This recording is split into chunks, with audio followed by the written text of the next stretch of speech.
When you study the day-to-day reality of soldiers in World War II, you start to understand that survival wasn't just about firepower. It was about protecting the essentials that kept a unit alive.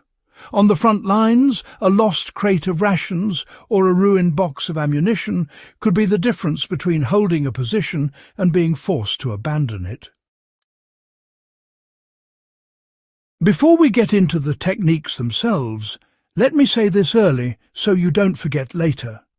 Subscribe to the channel if you're someone who appreciates real history, fieldcraft, and the kind of practical knowledge that still matters today. What you're about to hear isn't recycled trivia.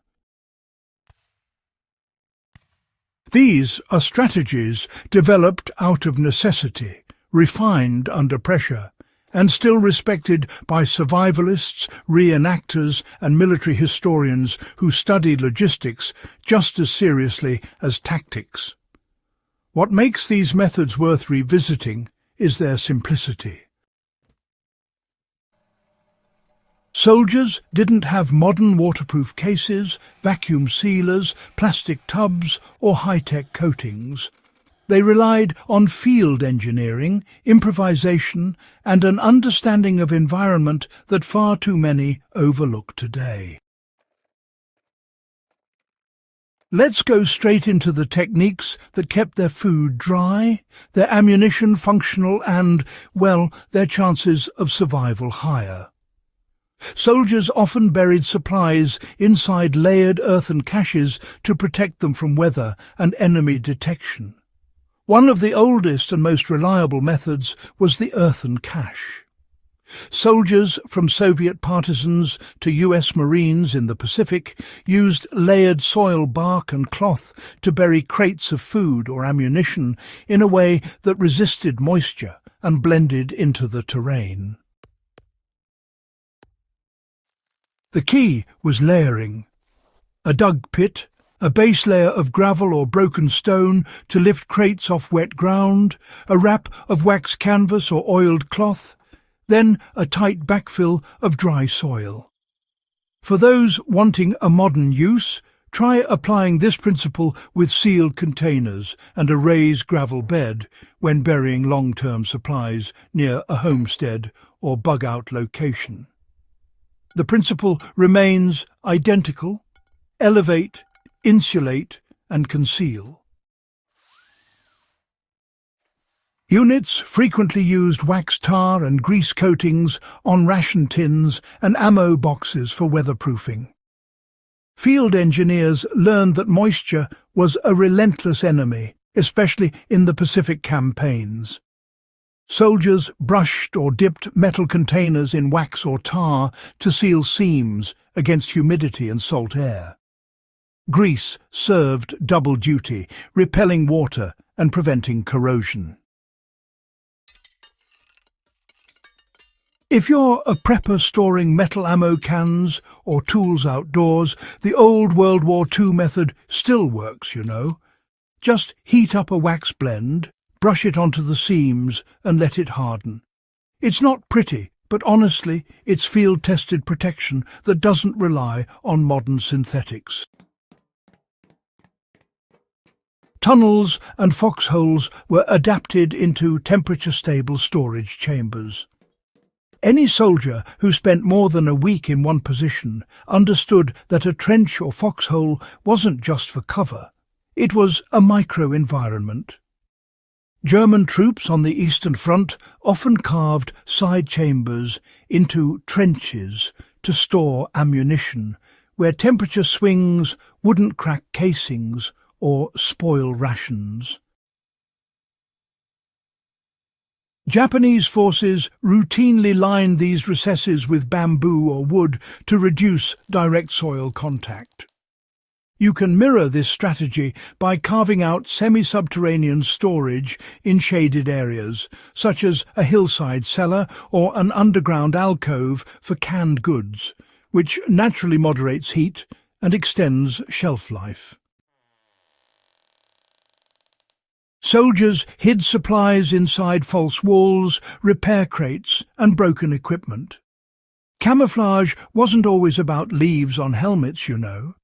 Soldiers learned to hide supplies in plain sight. Allied forces in Italy sometimes tucked ammunition into hollowed brick sections inside farmhouses, while resistance fighters disguised food within crates labelled as machine parts or fuel fittings.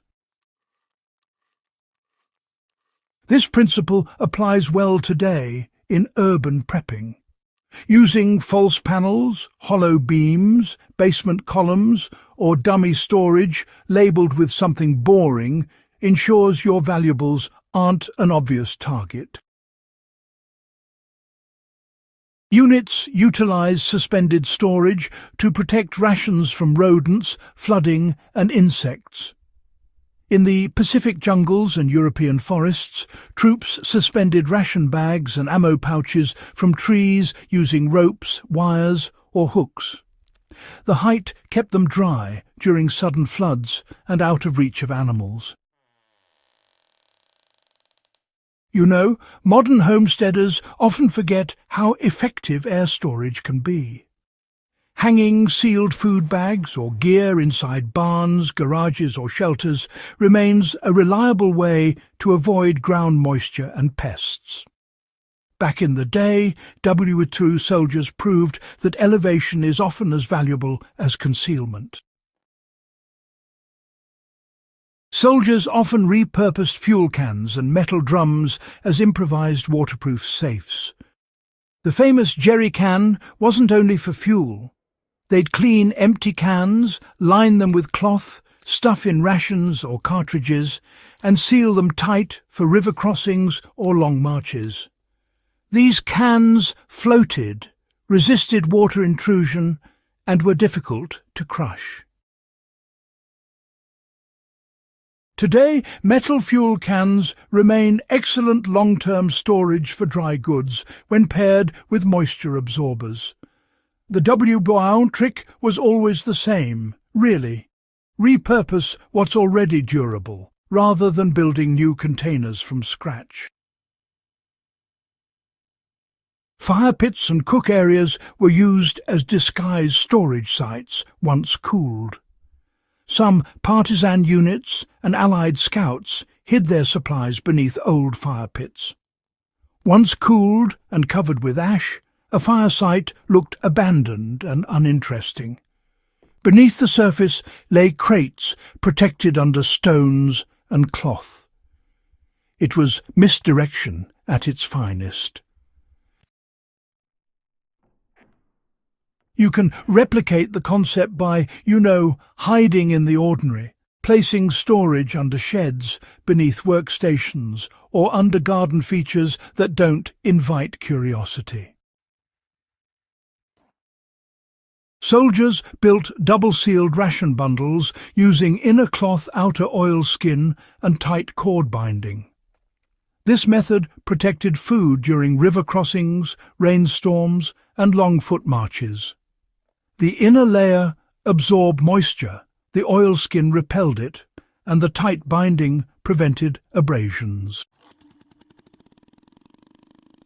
Today you can adapt the technique with a modern twist cloth, mylar and an outer waterproof layer. The insight remains valuable. Protection comes in layers, not a single barrier. These methods weren't theoretical. They came from soldiers who understood that losing supplies was just as dangerous as losing ammunition in a firefight. And the best part? Every single strategy still works. If you value lessons that stand the test of time, subscribe to the channel, share this guide, and help keep this kind of knowledge alive for serious historians and survivalists alike.